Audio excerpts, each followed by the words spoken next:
Buffalo is safer today than it was when Mayor Byron Brown took office in 2006, but it doesn't feel that way to Gayla Ross.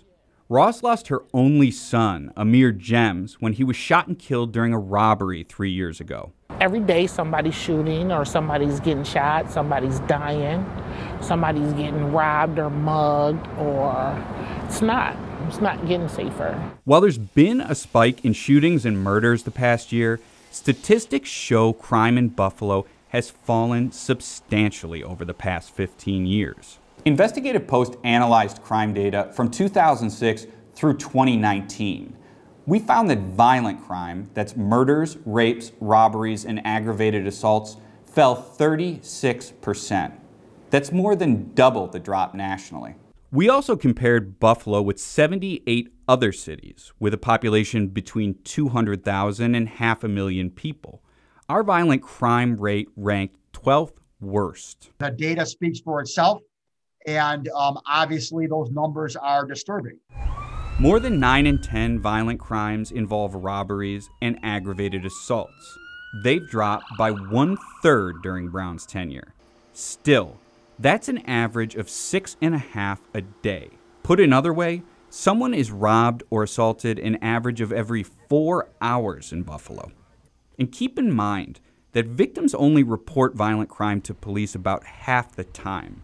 That's according to the U.S. Department of Justice. Our analysis found rapes, a particularly underreported category of crime, declined by 30% since 2006. Homicides, on the other hand, have increased since 2015 and then spiked this year with 56 murder victims so far. What's more, Buffalo's rate of solving murders ranks 4th worst among 79 peer cities. Most of the violent crime occurs in low-income neighborhoods on the city's east and west sides, but it has a ripple effect across the entire city. Buffalo, like a lot of places in the United States, has been rebounding. Right? You guys are on the rise, right? And the last thing that Buffalo needs is pockets of violence. Whether it's contained, it's just not a good thing for the community health.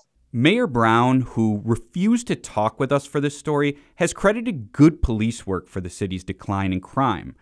But aggressive policing has come with a price. The cost came in long-term real mistrust between residents and the police that was primarily in low-income communities of color, the places where people saw how the police were interacting with their neighbors or their kids on a daily basis and grew very resentful. Others, including the district attorney, said it's the root causes of crime that need to be addressed.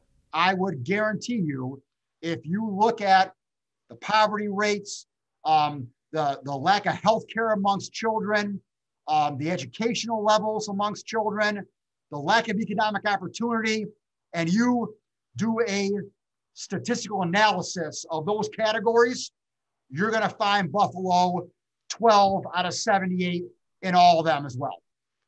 And again, until we solve those problems, we're going to remain 12.